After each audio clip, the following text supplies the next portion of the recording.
Hello and welcome to LALIGA Loca Africa Season 2.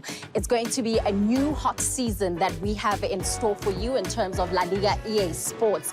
Now, for those of you wondering who is this unfamiliar face, I am Zondo, your brand new host as we chat all things Spanish football. Let's take a look at the starting lineup. On this episode, we will talk all things La Liga with our very own resident, Mr. MKT, podcaster and former footballer Mbulelo Thinta.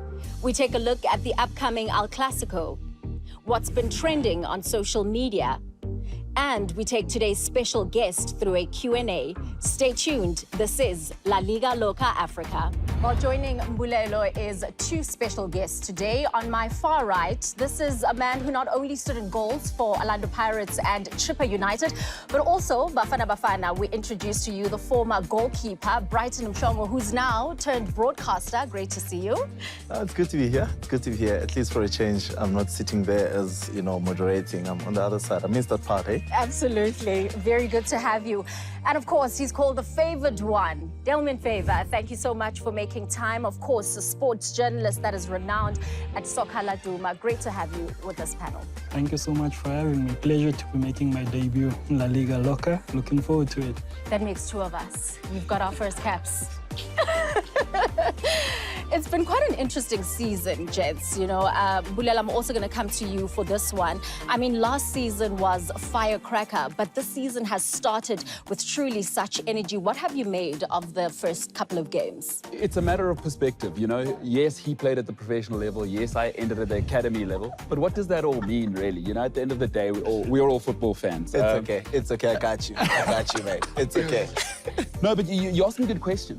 I've loved the way the season started. And I think as soon as Real Madrid didn't have a striker, we thought, oh, what's going to happen? Atletico Madrid, they lost João Felix. I thought, oh, no, it's going to be a two-horse race. But it's not looking that way, right? Because I think Madrid's trying to transition that midfield. And that's been tougher than Ancelotti, I think, believed.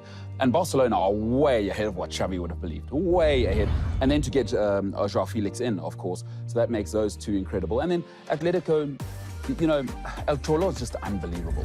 He just keeps that thing on a machine, like always competing, and they position themselves, Atletico Madrid, as the challengers, and I just love it. So I think an amazing start to the season. We'll get into Jude Bellingham a bit later. It's been a firecracker start to the season. Love it. I love it. I love it. I love it. I'm surprised, though, that you didn't mention one true revelation for this season. Girona and Michel Sanchez. I think right now what they're doing is truly remarkable, how they go into each and every game without fear and very expressive, because I think that's the main important thing that we've learned within the La Liga seasons, from back in the days where we see teams that are shying away, and whenever now they get to play the bigger games, like go to Camp Nou or go to Santiago, that's where now they're gonna say, okay, do we hold back or do we go? But we see a different Girona this season that's coming in and saying, we're going to be expressive. And I think the main reason to that, for this season, we've seen quite a number of coaches that were former players, that are coming in. We saw now with Valencia, Ruben Paraja coming in and completely changing that team as well. And now you can see that these are the coaches who used to say, my philosophy is to go out and be expressive, just play, and that's what Girona is doing. And I'm not sure if you, with what you're saying right now, in terms of, Cholo being the one who's going to be the contender. I think Girona, they're going to spring a surprise. Oh, and wow. Atletico as well. Valverde is doing something amazing with that team. So I see them as one of those teams that are going to rig up that Champions League spots. Absolutely, especially when you think about the fact that they finished 10th last season and already now second spot, just 2 points away from Real. Yeah, I think still early in the league, still early in the season. There's a saying that goes, eventually the cream rises to the top. That's true. That's true. So it's always a question about that consistency. Yes, you can have the Brighton early start. Yes, you can have that early season confidence. But can you sustain it over 30-plus games? Can you do it when the going gets tough? Can you do it when the injuries come? I think that's the biggest question. Obviously, we have the three contenders that we usually do. Atleti, Barca, we have Real Madrid. So naturally, those ones are expected to challenge, and not only in La Liga, in the Champions League and so forth. So great start to the season, very exciting. But the question is, we see it everywhere across the world. can you sustain that early season momentum? Absolutely. And of course, we talk about the excitement at the top. Yes, Barca still without a defeat in those 9 games played, but also the action has been happening at the bottom. When you look at Almeria that still haven't had a victory in their 9 outings. Yeah, I mean, listen, it was always going to be a problem for them because, let's face it, in the world of football, you've got to spend to compete, right? And listen, we all spend at different levels. Let's be clear. You know, my father always used to say to me, the world is a better place when you know your role and you play your role. You know, those are 2 separate things. Is when you spend to survive, you've still got to spend. And I think Almeria, as much as, you know, they're such a romantic club, but at the end of the day, La Liga is not a place to come and play. You've got to spend to compete, and if you don't, I'm afraid, proof is in the pudding. I totally agree with you. We've seen that happening with Espanyol last season, where now they started the season trying to cut out, you know, losing key players, your RDT going away, and now when you have that, you think everything is smooth sailing. Then come that crucial time of the season, that's where now you rush to that panic buy. And by the time you do that, now there won't be any team cohesion within that squad. Now you still have to work backwards. And that's what we're seeing as well with Sevilla, where Mantiliba is already complaining that, you know, there's no enough support, you know, that he's getting. And the players that he has, I mean, to be quite honest with you, Sevilla right now, they look like they're not even going to defend their Europa title. It's such a great point. Football's a talent business. It's like we must get out of this romance, you know. First and foremost, you know, it is a great story. You know, we all understand. Football is a talent business. And if you don't have talent, I want to tell you, I don't care how much money you've got, if you don't have the talent, you will not win. We must get out of this thing Is of that what being they were teaching you at the academy? Okay, shots fired. No, because I got the same. That's why I told him that I got it. I told him that I have it because that's the same lessons. But to add on to what he's saying, I think we've seen Mallorca doing that, you know, year in, year out. And what has happened to them was that they kept on getting relegated and coming back, you know. And then up until they realized that, you know what, we need to hold on to the quality that we have. Yes, they've lost a couple of players. They lost Take, obviously, was a great player for them, right? But what they did, most importantly, was investing in the homegrown talent and getting the key players that are going to hold the spine of the team. And they've been doing it great. You can see them now that they're rising. They're starting to showcase their true identity. Going to Cadiz or going to Mallorca right now is a nightmare for many teams. You know, it's a struggle, yeah. Absolutely. And especially when you look at, you know, the likes of Granada that were able to get that all-important draw against Barca. I mean, a lot of us were shell-shocked by that result, even though a lot has been said about that encounter and how contentious that result was. He's offside. Well, what are we... The guy's offside. Ferran Torres is offside. What are we doing here? Is he offside? It's all about perspective, man. It depends who you're asking. To our Xavi, never offside. I'd say it's a sensitive one. You know, whenever you want to talk referees with Barcelona, if you're going to take it there, you know that road. Yeah. And you don't want to go there because, hey, it's a family matter. Benefiting it's a family and whatnot. Matter. And there's still a formal investigation, so... Yeah, but Xavi has been saying that if there's any team who hasn't benefited, it's them. For how long? He benefited when he was playing. Mental. This guy, now he wants to benefit when he's a coach. And actually, speaking of officiating, this has been one kind of a season. I mean, we're talking 26 red cards. What do you make of that? You know, for the technical league that it is, La Liga has a dirty side to it. And you find that players get booked for the silliest of things. Remember with Vinicius Jr., every time he performs a skill that is deemed disrespectful, a player doesn't mind off the ball even, pulling his hair. Okay, doesn't have hair, but they'll do that to show you that you cannot disrespect us. And in as much as it's not as physical as other leagues, there are smart challenges. You find they call it professional fouls. Yeah. You know? I wouldn't know. He knows. Yeah, he knows. yeah. At academy level, there's nothing.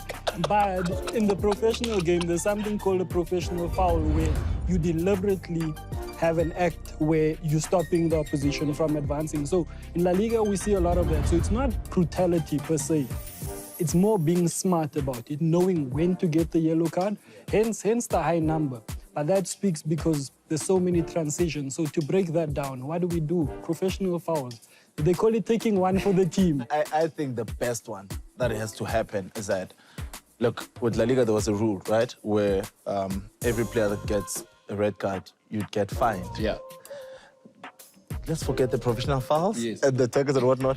Hit the pocket, bro. Yeah, you think Hit so? the pocket. I don't mind it because we must always, football's become a business, but we must never forget that, my father always called it the working class ballet.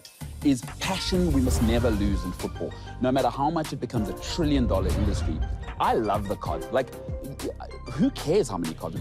Get in there. Get in there because these are our warriors. Football is, working class people have very little. This is their thing. They come and watch their warriors. I love it. More, bring it on. Sure. Bring it on. I'm all for it.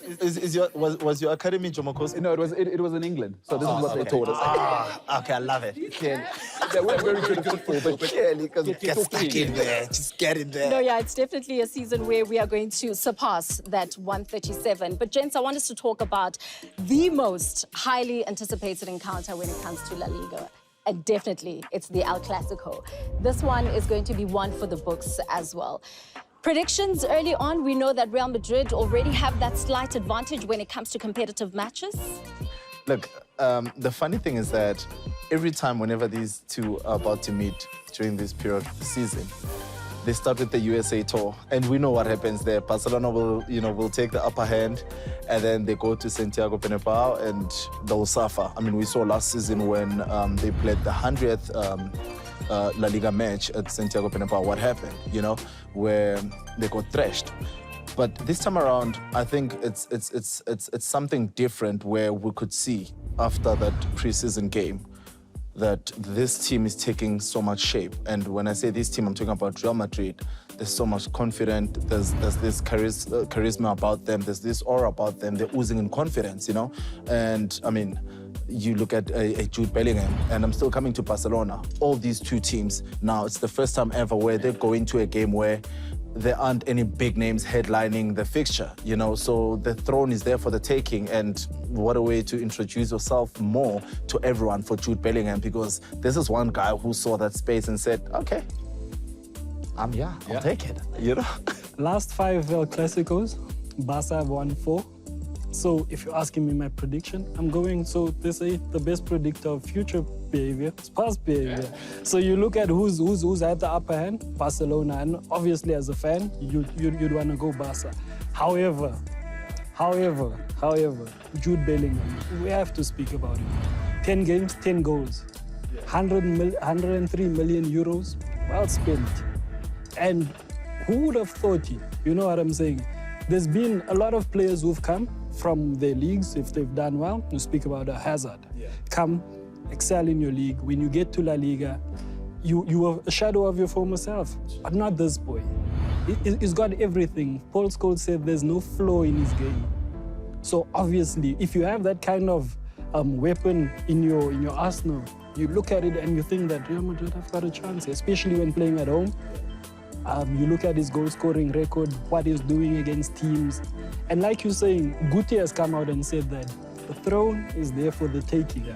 And this boy looks odds-on to be the one to actually take the crown.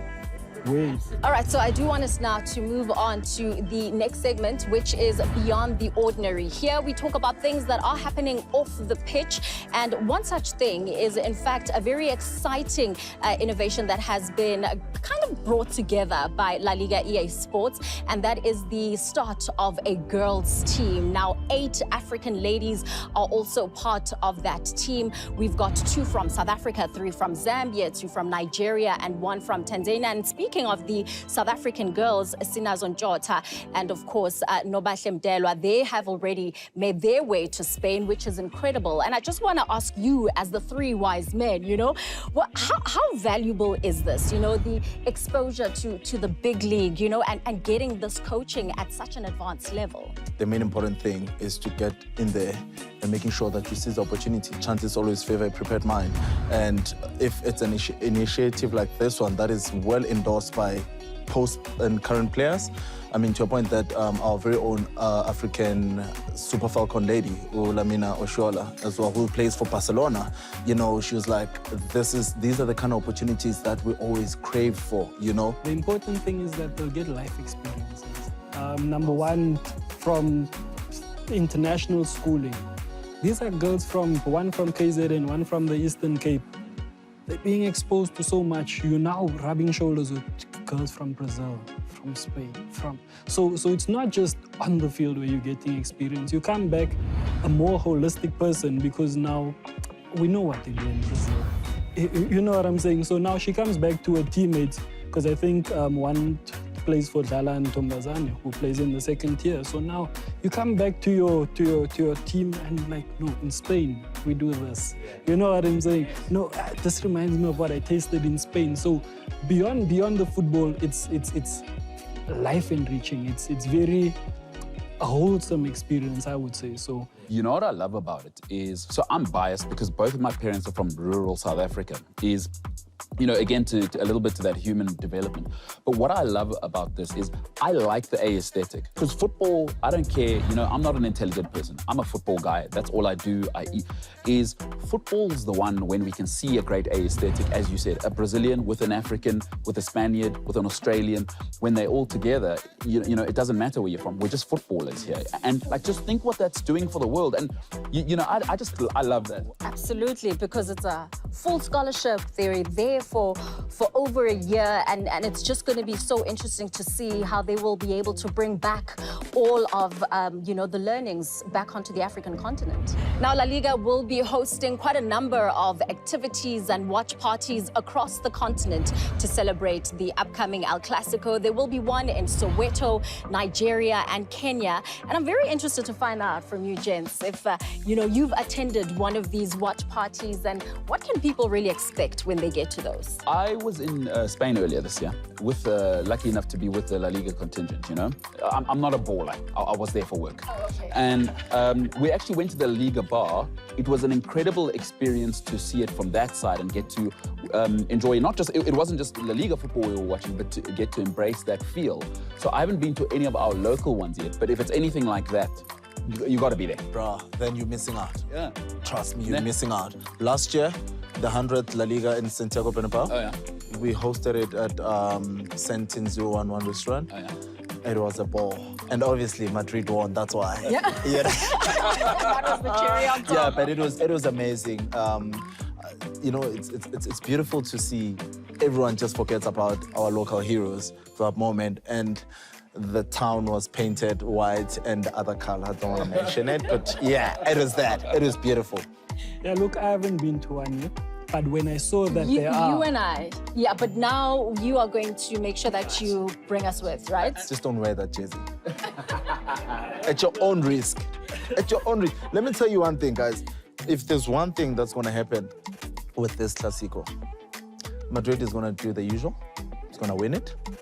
And I don't know what's going to happen with the fit. Now you're going to have to change. I can't hold that as well. So just tell you. Yeah. Well, I can't wait to see what La Liga has in store for us in terms of those upcoming watch parties celebrating the upcoming El Clasico. Now, gents, I want us to talk about what's trending. What isn't trending when it comes to La Liga? Firstly, the contract standoff with Vinny Jr. What's happening there? Well, let me tell you what's going on there. You know, to our loyal viewers, they would have heard me say this on season 1, episode 1. I said, why are Real Madrid going after Kylian Mbappe? You've already got a guy who's better in that position, and I'm sorry, I'm not having it. Over the last 18 months, Vinicius Jr. is the best left inside winger in the world. I do not want to hear it.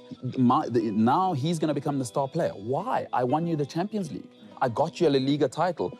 And he's quite right to go, absolutely not. No, don't sign it. I'm with him. Well, I'm very excited for this part of the episode because I get to ask Brighton Mhlongo 10 trivia questions.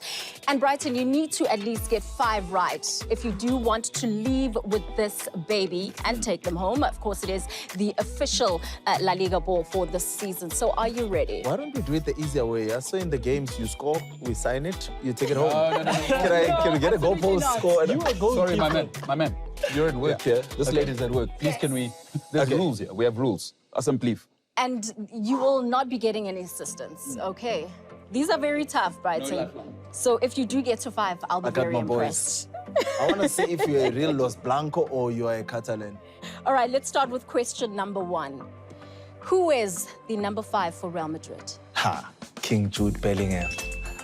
Okay, that's 1 out of 1. Overhyping him, Brighton. Let's not overhype. Okay, King. okay. No, it's Jude. And who has scored the most goals in a single season of La Liga? In a single season, Lionel Messi. Oh, well done. That's 2 out of 2. I'm impressed. I hate saying that, but it's work. But it's fine. It is what it is. Yeah. Question number 3. Which club has won the most La Liga titles? Guys, come on now. Why are we joking or what? What, are you buffering? Are you still trying to Google? I'd love to say it's Real Madrid. And it's 3 out of 3. This is too easy. Come on. No. I mean, this is great. Guys, but it's I'm shocked. I'm shocked. You over-delivering. Question number 4. Brahim Diaz, he has now opted to play for which African country? The Atlas Lions of Morocco. Oh, look at you. That's 4 out of 4. I'm impressed. You get this one right, and the ball is yours. Do we call it Come a on, clean guys. sheet? Yeah, he's a keeper. Oh, yes. I love that. Which 2 teams play in the Sevilla derby? Sevilla derby. I know it's... okay. It's Real Betis and Sevilla. Wow. It's a clean sheet. Guys, come on. We don't even have to go through the rest of the 5. Or can we just do it? Yeah, just for interest's sake. You're an overachiever. Right? Which African player has played for both Real Madrid and Barcelona? African player played for Real Madrid and Barcelona. It has to be Samuel Eto'o. Nice. Guys, Which I was never a student, so that's why I get to... I'm shocked. I've seen your school report. Yeah, that's what I'm saying. I'm just trying to figure out, you didn't show him any of the questions, right? I didn't speak to Brighton prior He's to too smooth. this. He's too smooth for my I liking. live La Liga, I breathe La Liga, guys. You need to understand. Which Spanish legend is known as El Nino? Fernando Torres. You are something else. And which team wears the green and white striped kit in La Liga? Well, it's Real Betis. There we go. Look at him. Smooth. Balompe. Like I got this. Which Brazilian striker holds the record for the most goals scored by a non-European player in La Liga?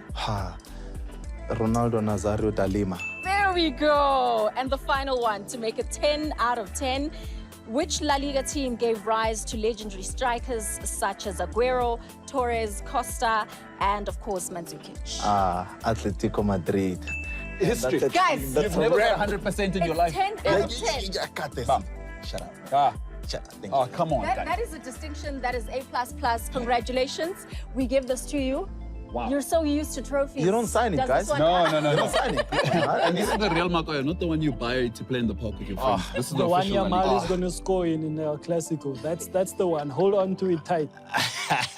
It's going to be filled with Jude Bellingham's signature, Vinny, Rodrigo Goyes. Maybe I'll add I don't know, what's the score there? 4-1? Brighton, I know you haven't done this in a very long time, but I'll give you a moment just for a victory speech. You know, let's pretend this is a post-match conference. How do you feel right now? 10 out of 10? First and foremost, I'd like to thank the fans.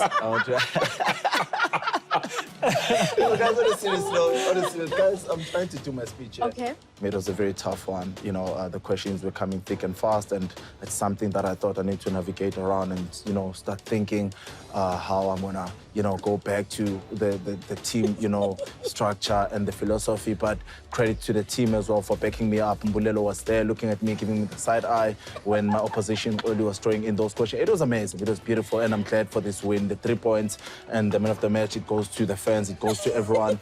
Don't forget to support Real Madrid. We got you guys. Los Blancos. Let's go. I love that. I'm so glad we're not going back to the drawing board because that is always a standard answer. Thank you so much, gentlemen, for all your time. Mbulelo, Brighton. Brighton, Delmain. You've been absolutely incredible. And that's it for episode numero uno of La Liga Loca Africa Season 2. Do make sure that you follow us on all our social media pages. It is on your screen right now. And also keep your eyes peeled out for the next episode. Until then, it's goodbye.